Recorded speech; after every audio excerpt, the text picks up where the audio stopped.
Hello दोस्तों, आपका स्वागत है हमारे YouTube channel innovative class by Abhinandan sir. जैसा कि क्लास 10th का हम लोग साइंस में फिजिक्स पढ़ रहे थे और भी चैप्टर लाइट प्रकाश पढ़ रहे थे। उसमें कुछ टॉपिक हम पढ़ चुके हैं, पिछला 6 लेक्चर हम ले चुके हैं।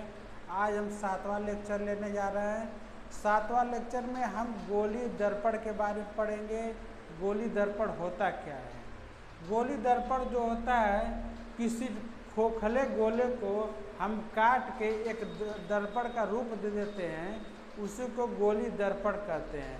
गोली दर्पण इसलिए इसको कहते हैं क्योंकि इसका परावर्तक सतह जो होता है गोली होता है, मतलब गोल की तरह होता है। एक सर्कल से काटते हैं इसलिए गोली होता है। आइए उसका डिफिनीशन देखते हैं क्या होता है। डिफिनीशन क्या होगा? यदि किसी कांच के खोखले गोले को काट कर उसके पृष्ठ पर कि चांदी की पालिश या कलई कर दिया जाए तो प्राप्त दर्पण गोली दर्पण होता है। क्या कर रहा है? किसी कांच के खोखले गोले को काट कर एक तरफ उसके चांदी की परत चढ़ा दिया, एक कलई कर दिया जाए, उस गोली दर्पण को गोली दर्पण कहते हैं। अर्थात ऐसा दर्पण जिसका परावर्तक सतह गोली दर्पण होता है, जिसका परावर्तक सतह जो होता है गोली होता है, उसको गोली दर्पण कहते हैं। ये जो होता है दो प्रकार के होते हैं। कौन कौन से? अवतल दर्पण और उत्तल दर्पण। आइए हम समझते हैं कि अवतल दर्पण और उत्तल दर्पण क्या होते हैं।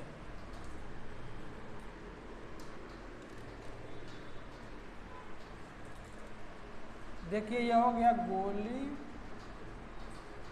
दर्पण।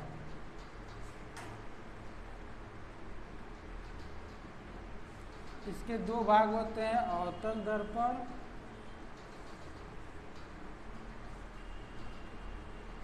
और उत्तल दर्पण।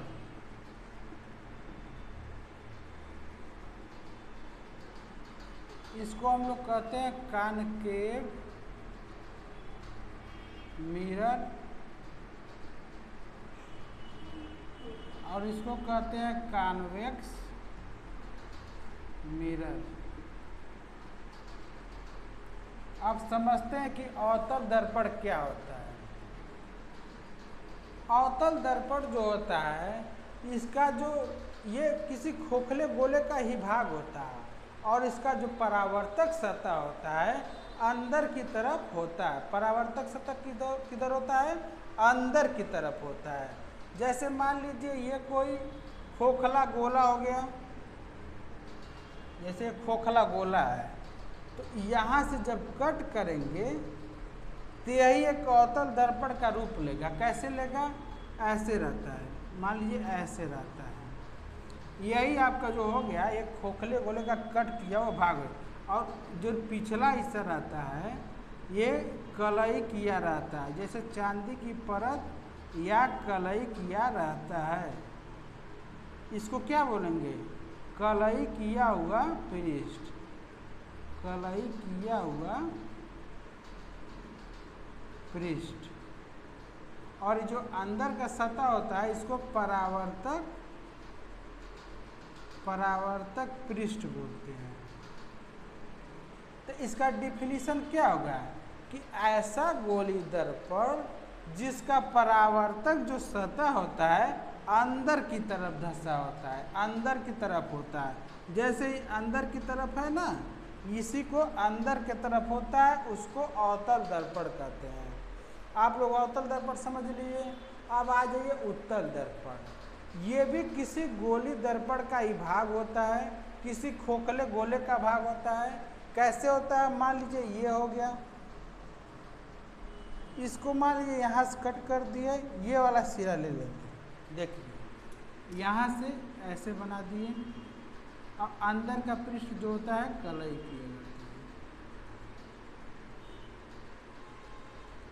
ये जो होता है कलई किया हुआ पृष्ठ होता है, कलई किया हुआ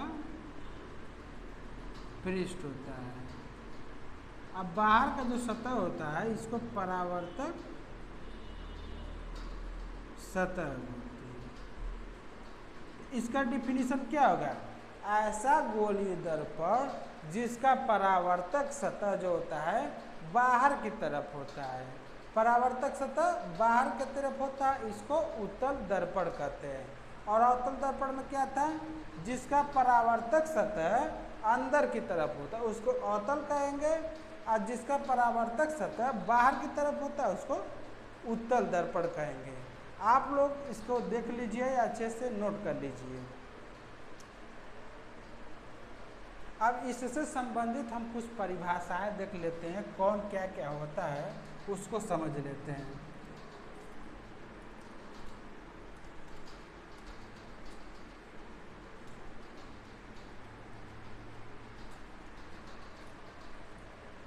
अब देख लीजिए, पहले देखिए ये मान लीजिए अवतल दर्पण बना लीजिए, अवतल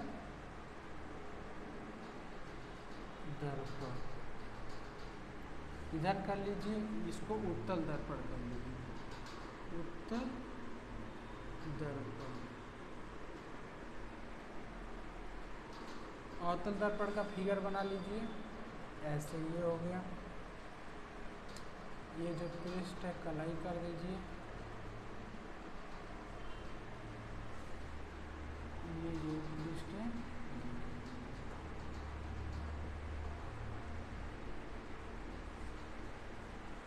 इसमें हम कुछ पॉइंट को समझ लेते हैं कौन क्या क्या होता है। पहला पॉइंट हम लोग समझेंगे कि दर्पण का ध्रुव क्या होता है। दर्पण का ध्रुव क्या होता है, पहले पॉइंट को समझेंगे। अब सब देखिए, ये जो गोली पृष्ठ है, गोली जो जिसको हम अवतल दर्पण बोले थे, ठीक इसके मध्य बिंदु को दर्पण का ध्रुव बोलते हैं। ठीक इसके मध्य बिंदु को हम लोग दर्पण का ध्रुव बोलते हैं। जो अवतल में कंडीशन होगा वही उत्तल में भी हो जाएगा। इसके ठीक मध्य बिंदु को हम लोग क्या कहेंगे? इस गोली पृष्ठ के मध्य बिंदु को हम लोग ध्रुव कहते हैं। क्या कहेंगे? ध्रुव। और ध्रुव को P से प्रदर्शित करते हैं, P से। ये हो गया P। क्या कहेंगे? दर्पण का ध्रुव। यहाँ भी हो जाएगा P, ये हो जाएगा, मान लीजिए। क्या कहेंगे दर्पण के ध्रुव को? जो गोली दर्पण है, जो अवतल दर्पण है, उत्तल दर्पण है, ठीक उसके मध्य बिंदु को दर्पण का ध्रुव कहते हैं। ये हो गया आपका। अब हम समझेंगे वक्रता केंद्र क्या होता है। जैसे वक्रता केंद्र क्या होता है, दूसरा पॉइंट क्या समझेंगे? वक्रता केंद्र समझेंगे। वक्रता केंद्र को समझने के लिए मान लीजिए पहले हम वृत्त लेते हैं। ये जो वृत्त हो गया, ये भी समझ लीजिए खोखला गोला ही है। ये खोखला गोला मान लीजिए, गोला नहीं वृत्त कहिए इसको, खोखला वृत्त है। इसी भाग में से हम लोग काट के अवतल दर्पण बनाए हैं और यहाँ से काट के उत्तल दर्पण बनाए हैं। इसी जैसे खोखले वृत्त से काट के ही हम लोग अवतल दर्पण और उत्तल दर्पण बनाएंगे। और हम लोग मैथ में जानते हैं कि जब कोई एक वृत्त रहेगा तो उसकी एक त्रिज्या होती है, उसकी एक त्रिज्या होती है। और ठीक इसके मध्य बिंदु में केंद्र होता है, और केंद्र से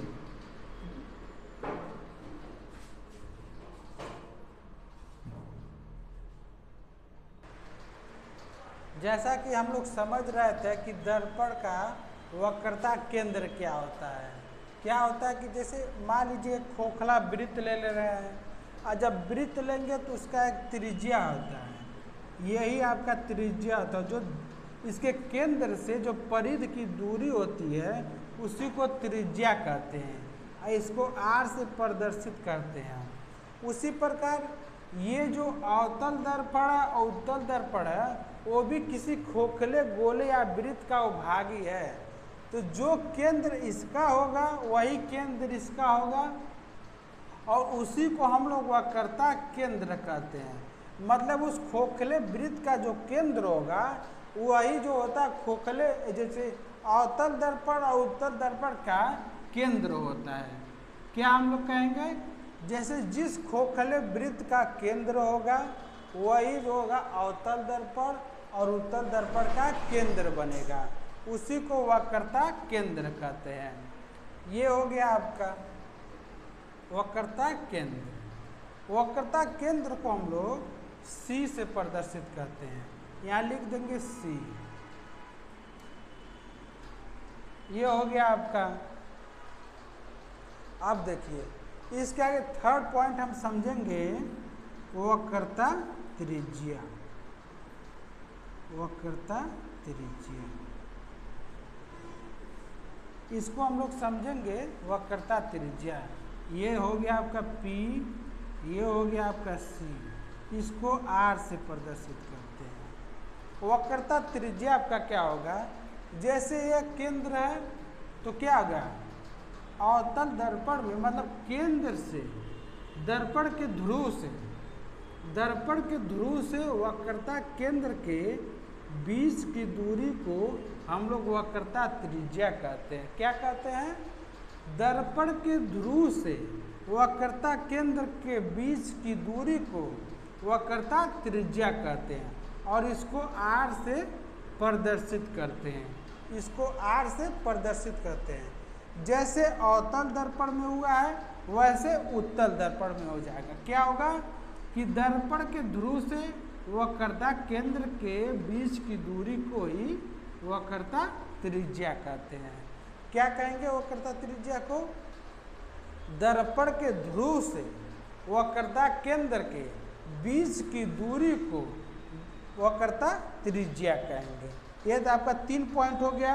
अब हम लोग चौथा समझेंगे मुख्य अक्ष। मुख्य अक्ष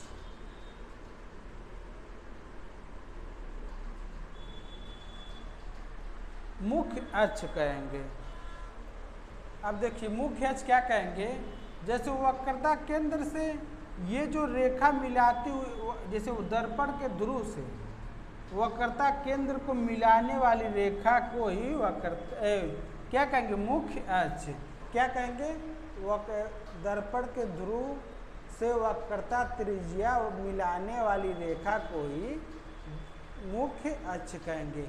वैसे इसमें भी हो जाएगा, क्या होगा, ध्रुव से वक्रता केंद्र वाली मिलाने वाली रेखा को ही मुख्य अक्ष कहेंगे। ये हो जाएगा आपका। पांचवा समझेंगे हम लोग, पांचवा दर्पण का द्वारक। क्या होगा, दर्पण का द्वारक होता है। दर्पण का द्वारक का मतलब जैसे हो गया कि एक जगह, जैसे यही हो जाएगा, जैसे मान लीजिए ये यम हो गया, यम डैश हो गया, यम और यम डैश को मिलाने वाली रेखा जो होगी यही दर्पण का द्वारक हो जाएगा। यही जो होगा आपका दर्पण का द्वारक हो जाएगा। इसमें भी यह हो जाएगा दर्पण का द्वारक। द्वारक का मतलब जैसे होता है किसी में घुसने की जगह, क्षमता, कितना जगह मेरे लिए है, द्वार जैसे होता है ना, उसी प्रकार कितना आपको जगह मिल रहा है उसमें घुसने के लिए, वही आपका द्वारक हो जाएगा। ये हो गया आपका। और हम समझेंगे अब मुख्य, क्या समझेंगे, मुख्य फोकस। मुख्य फोकस, अब इसको हम लोग समझेंगे मुख्य फोकस क्या होता है।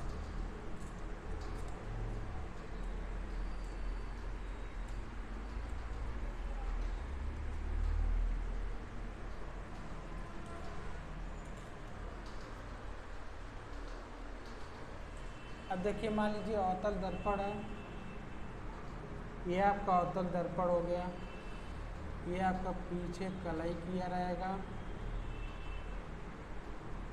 इसके मध्य बिंदु को हम लोग दर्पण का ध्रुव बोल लेते हैं, और यहाँ से जो उस वृत्त का केंद्र सा इसका केंद्र हो जाता है, इसको शीर्ष बोले थे। और इसको मिलाने वाली रेखा को हम लोग मुख्य अक्ष बोले थे। क्या बोले थे? मुख्य अक्ष।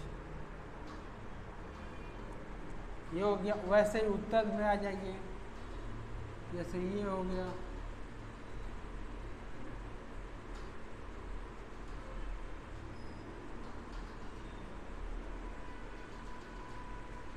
यहाँ पे ध्रुव हो जाएगा, यहाँ पे केंद्र हो जाएगा, ये रेखा हो गई, इसी को मुख्य अक्ष बोले थे।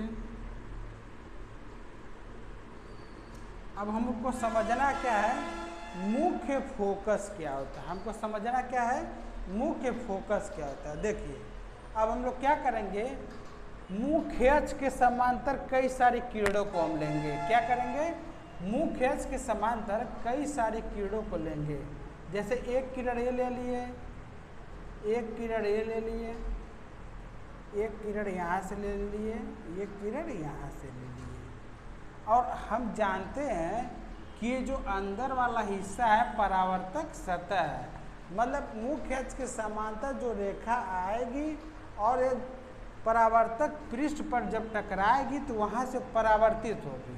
अब देखिए परावर्तित जब होगी तो यहाँ से मान लीजिए गुजरेगा, यहाँ से गुजरेगा, यहाँ से गुजरेगा और यहाँ से गुजरेगा। अब देखिए जब मुख्य अक्ष के समांतर किरण आ रही है तो परावर्तक के परावर्तन होने के बाद वो एक ही बिंदु पे आके जैसे मिल रही है, एक ही बिंदु से होकर वो गुजर रही है। वही जिस बिंदु से वो गुजरती है सारी रेखाएं, उसी को हम लोग क्या कहते हैं? फोकस। फोकस। इसको एफ से हम लोग प्रदर्शित करते हैं। किससे प्रदर्शित करते हैं? एफ से प्रदर्शित करते हैं। क्या अवतल दर्पण के लिए क्या हो जाएगा? मुख्य अक्ष के समांतर चलने वाली किरण परावर्तन होने के पश्चात जिस बिंदु से होकर गुजरेगी उसी बिंदु को फोकस कहते हैं। क्या कहेंगे? मुख्य फोकस कहेंगे। उसी प्रकार हम उत्तल दर्पण में अब देखते हैं क्या हो गया। जैसे यहाँ पे भी कई सारी किरण लेंगे, यहाँ पे किरण लेंगे, यहाँ पे किरण लेंगे, यहाँ पे किरण लेंगे। ये भी सब मुख्य अक्ष के समांतर जाती हैं। लेकिन यहाँ पे एक कंडीशन ये है कि इसका जो परावर्तक सतह है बाहर की तरफ है। कहाँ है? बाहर की तरफ सतह है। तो इसका कैसे, इसको मान लीजिए ऐसे करेगा, इधर परावर्तन करेगा, फिर इधर करेगा, फिर ऐसे करेगा, फिर ऐसे करेगा। ये किसी बिंदु पे मिल नहीं रही है, लेकिन हम इसको मिलाने के लिए आभास के रूप में कुछ अंदर हम लाइन खींचेंगे। कैसे खींचेंगे? देखिए अब जैसे ये किरण यहाँ से परावर्तित हो रही है तो यहाँ से खींचेंगे, ये इस बिंदु पर जाके मिल रही है।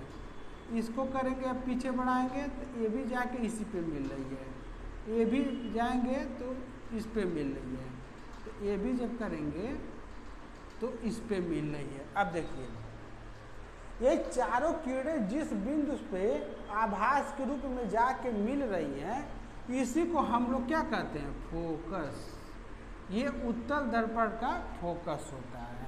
क्या होता है? उत्तल दर्पण का फोकस होता है। इसका डिफिनीशन किस प्रकार होगा? जब कई सारी किरणें मुख्य अक्ष के समांतर रेखाएं जाती है तो परावर्तन होने के बाद ऐसा लगता है कि किसी एक ही बिंदु से वह सारी किरणें निकल रही है, सारी किरणें निकल रही है। जैसे लग रहा है ना कि इसी पॉइंट से ये सारी किरणें निकल रही हैं, इसी पॉइंट से सारी किरणें निकल रही हैं। तो इसी पॉइंट को हम लोग क्या कहेंगे? फोकस।